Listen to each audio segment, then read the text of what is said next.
ദുബായിലെ എയർപോർട്ടിൽ ഒരുപാട് വേക്കൻസീസ് റിപ്പോർട്ട് ചെയ്യുന്നുണ്ട്. സോ അതിലേക്ക് അപ്ലൈ ചെയ്യാനാണെന്ന് പറഞ്ഞ് ഒരുപാട് റെസ്യൂമെ പ്രിപ്പറേഷൻ റിക്വസ്റ്റ് ഇവോൾവേഴ്സിന് ലഭിച്ചിട്ടുണ്ടായിരുന്നു. അപ്പം ഞങ്ങൾ ഒബ്സർവ് ചെയ്തൊരു ട്രെൻഡ് എന്താണെന്ന് വെച്ചാൽ, പലരും അവരുടെ പ്രീവിയസ് എക്സ്പീരിയൻസ് ഇപ്പം അപ്ലൈ ചെയ്യാൻ പോകുന്ന റോളിലേക്ക് മാച്ചിങ് ആവില്ല.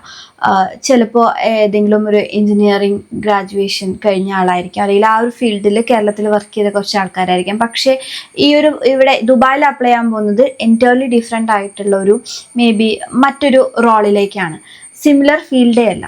സോ ഇങ്ങനൊരു മാസ് ഓപ്പണിംഗ് വരുമ്പോൾ നമ്മൾ റെസ്യൂമെ അയക്കുമ്പോൾ ശ്രദ്ധിക്കേണ്ട ചില കാര്യങ്ങളുണ്ട്. ലൈക്ക് ഇതിൻ്റെ ടൈലറിങ് എന്ന് പറഞ്ഞൊരു പ്രോസസ്സാണ് പ്രധാനമായിട്ട് ശ്രദ്ധിക്കേണ്ടത്. നമുക്കിപ്പോൾ നമ്മളുടെ പ്രീവിയസ് എക്സ്പീരിയൻസ് ഇപ്പോൾ അപ്ലൈ ചെയ്യാവുന്ന റോളിലേക്ക് കാര്യമായിട്ട് മാച്ച് ചെയ്യുന്നില്ലെങ്കിൽ നമുക്കവിടെ ആ ഒരു പർട്ടിക്കുലർ എക്സ്പീരിയൻസ്, അതിലെ ഡ്യൂട്ടീസ് ആൻഡ് റെസ്പോൺസിബിലിറ്റീസ് നമ്മൾ എഴുതുന്നത് അല്പം കൂടെ ന്യൂട്രലായിട്ട് ഒന്ന് റീഫ്രൈസ് ചെയ്തിട്ട് എഴുതേണ്ടി വരും. അതായത് നമുക്ക് ഇപ്പോൾ ഒരു അക്കൗണ്ടൻ്റ് ആണെങ്കിലും നമ്മൾ ജനറലി അവിടെ ഒരു ഓഫീസ് അഡ്മിനിസ്ട്രേഷൻ അല്ലെങ്കിൽ ആ ഒരു പർട്ടിക്കുലർ ഓഫീസിലെ കുറച്ച് വർക്കുകൾ, അതല്ലാത്ത അഡ്മിൻ റിലേറ്റഡ് ആയിട്ടോ അല്ലെങ്കിൽ ചെറിയ കോർഡിനേഷൻ ലെവലിലൊക്കെ നമ്മൾ വർക്ക് ചെയ്തിട്ടുണ്ടെങ്കിൽ നമുക്ക് ആ ഒരു പാർട്ട് കൂടുതൽ ഫോക്കസ് ചെയ്തിട്ട് എഴുതാം. നമ്മൾ പ്രധാനമായിട്ട് നോക്കേണ്ടത് നമ്മൾ അപ്ലൈ ചെയ്യാൻ പോകുന്ന റോൾ എന്താണ്,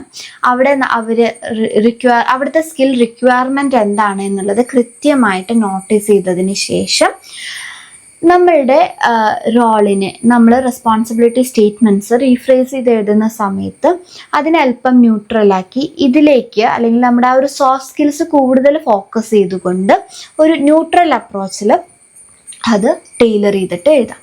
ആൻഡ് ഓൾസോ പിന്നെ ചെയ്യാവുന്ന മറ്റൊരു കാര്യം, സ്കിൽസ് എഴുതുന്ന സമയത്ത് സ്കിൽസിനെ ഡിഫറെൻറ്റ് കാറ്റഗറി ആക്കിയിട്ട് എഴുതുമ്പോൾ അതിനെ പ്രയോറിറ്റി അനുസരിച്ച് ലിസ്റ്റ് ചെയ്യുക.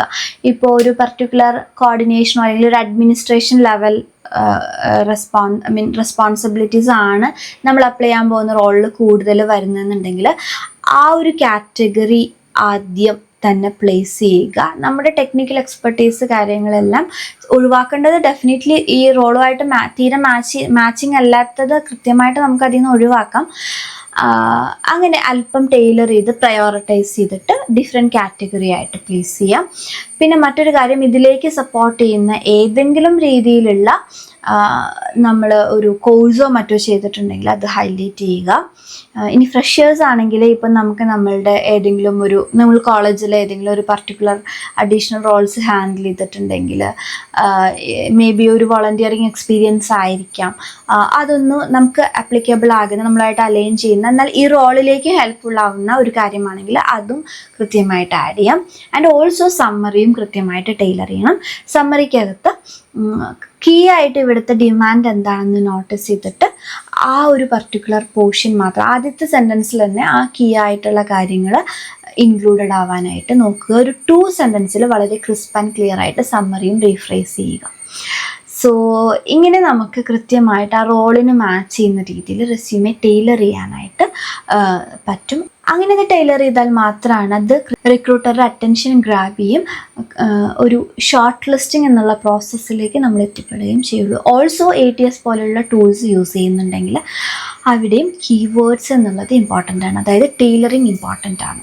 സോ ഓൾവേസ് ഈ പറഞ്ഞ കാര്യങ്ങളെല്ലാം ഫോക്കസ് ചെയ്യുക. നിങ്ങൾക്ക് കറക്റ്റായിട്ട് റോൾസ് മാച്ചിങ് അല്ലെങ്കിൽ കൂടെ ഒരു പരിധി വരെ നമുക്ക് നമ്മുടെ റെസ്യൂമിൽ നമ്മുടെ പ്രീവിയസ് എക്സ്പീരിയൻസിന് അതിലേക്ക് മാച്ച് ചെയ്യുന്ന രീതിയിൽ പ്രിപ്പയർ ചെയ്യാനായിട്ട് സാധിക്കും. So always be careful. നമ്മളത് ആ ജോബ് ചെയ്യാൻ ക്യാപ്പബിൾ ആണെന്ന് നമ്മൾ കോൺഫിഡൻ്റ് ആയിരിക്കുകയും വേണം. So that's it. Thank you so much.